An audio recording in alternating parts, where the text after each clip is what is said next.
1982, a boxing match took place that changed many lives and forever altered the face of the boxing world as we know it. The bout went down in infamy as one of the most tragic events to ever happen in the ring. We are talking about the duel between South Korean boxer Duck Koo Kim and famous Italian-American fighter Ray Mancini. The words "win or die," which Duck Koo Kim wrote on a lampshade in his Las Vegas hotel room before the fight, became prophetic. Ray Mancini, nicknamed Boom Boom, was the WBA lightweight champion of the world, and his match against Kim would be the second defense of his world title. Coming into this fight, he had a record of 24-1, having last fought in July when he successfully made his first title defense. Mancini was from a family of boxers, and his father Lenny had been training him since childhood. From an early age, Ray vowed to win a world championship belt for his father, an honor that Lenny had been unable to achieve due to injuries sustained in World War II. He won his first NABF lightweight title against Puerto Rican Jorge Morales in May of 1981. After the 9th round ended, the referee decided that Morales had had enough boxing for the day. You know, this is the next step. To me, this was a world title. You know, there's only one higher, which is the world title, but to me, this is it. And I'm going to keep this belt because the world title goes to my father, but I'm going to keep this one. 2 months later, he defended his title against the experienced Mexican fighter Jose Luis Ramirez. Ramirez went into the fight with an impressive record of 71-4. But in the end, he was bested by the rising star and lost by unanimous decision. In October of the same year, Mancini fought for his first world title. His opponent was Nicaraguan veteran Alexis Arguello, holder of the WBC and the Ring lightweight belts. Alexis had already 72 professional fights on his record, with 67 victories. Arguello was a 3-time world champion, and this was his first defense of his newest title.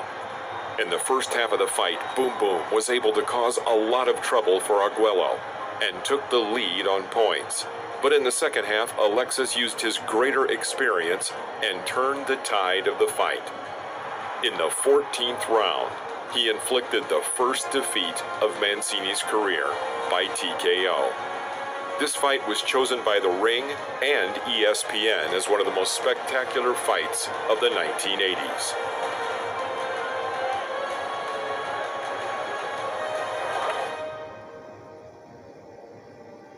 Nearly 3 months later, Ray recovered from the defeat and returned to the ring to score 2 victories, one of which was a defense of his NABF lightweight title against Julio Valdez by TKO in the 10th round. In May of 1982, Boom Boom fought again for the world title.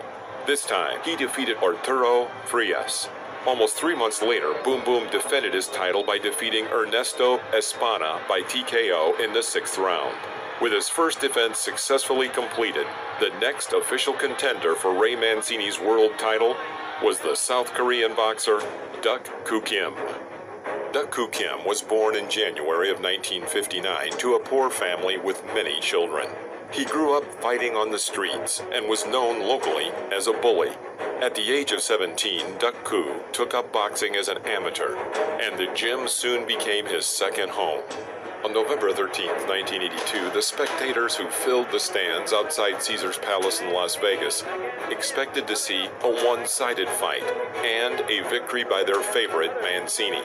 But Ray himself said in an interview that he was expecting the match to be a tough one. The fight almost entirely took place with the fighters at close range. Neither wanted to concede and continually pushed one another to find a weakness. In the first round, both fighters were active, but Duck Koo Kim was more accurate and took the round due to a great number of significant punches. In the first half of the second round, the South Korean was also more successful, but Ray began to pick up the pace and carried out several successful attacks with hard hook combinations.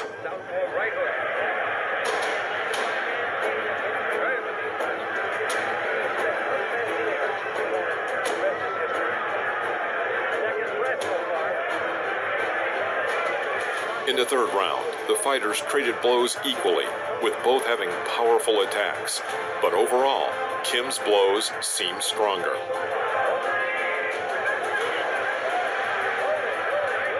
go. We're in the third round. We've got ourselves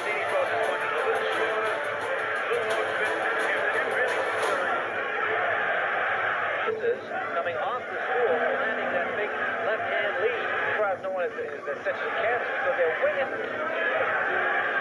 Grab each other for a change instead of going through to somebody's face. Scheduled for 15.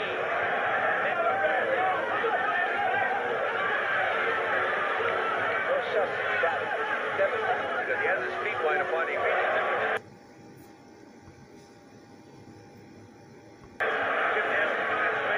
The sixth round started with Ray pressing, but Duck Koo stopped him with a pair of good left crosses.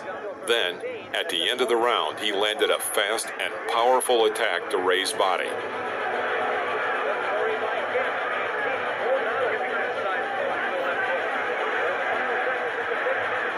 In the seventh round, both fighters delivered many good strikes, especially to the body.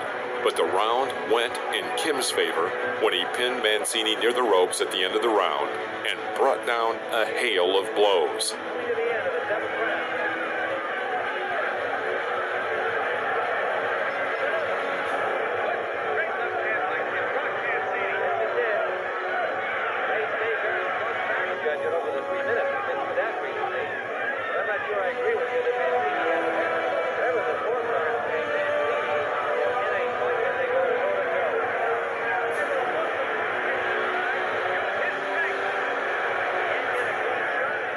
Although Kim was looking good early in the fight, by the 12th round it was clear that Boom Boom Mancini looked fresher than his opponent.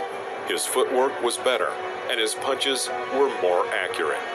Ray delivered an uppercut to Kim's chest, shocking him and causing him to stumble to one knee. Kim quickly got to his feet before the referee could call a knockdown.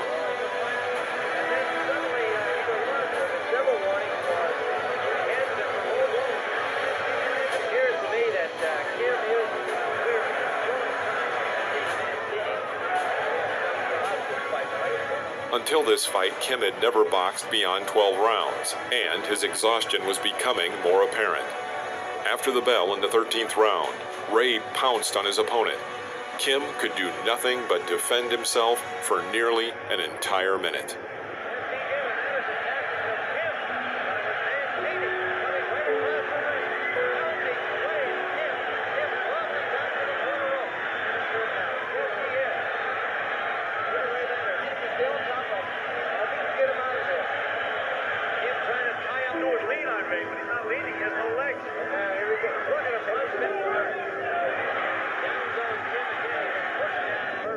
The end came at the very beginning of the 14th round. When the gong sounded, Mancini headed straight for Kim and landed a sharp left hook. It was abundantly clear that this blow shocked the South Korean boxer.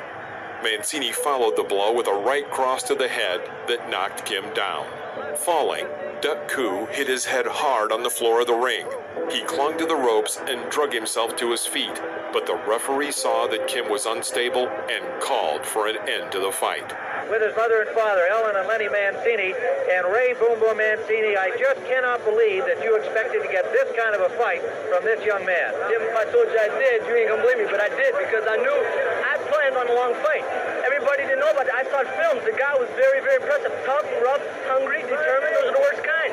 This kid got a tremendous chin, great, body puncher. He's gonna stay in there, and I expect a long fight. I expect him to go into the later rounds. I did. In my mind, I prepared that way. Put it that way.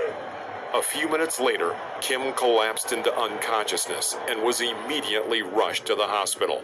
Neurosurgeons performed an emergency operation to remove a hematoma from the Korean fighter's brain. But all their efforts to save his life were in vain. Kim died 4 days later without regaining consciousness. Tragically, this was not the only death that resulted from this now infamous match. 4 months after that fateful day, Duck Koo Kim's mother committed suicide. And nearly a year later, still tormented by guilt over Kim's death, Richard Green, the referee for the match also took his own life. Ray Mancini blamed himself for Kim's death as well, and at first wanted to leave the sport.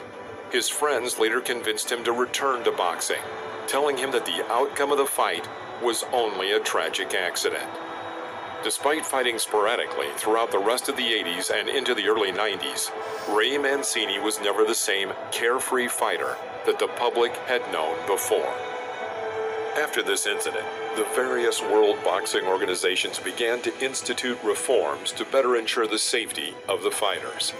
Fights were changed to a maximum of 12 rounds, and the standing 8 count was implemented as a referee judgment call.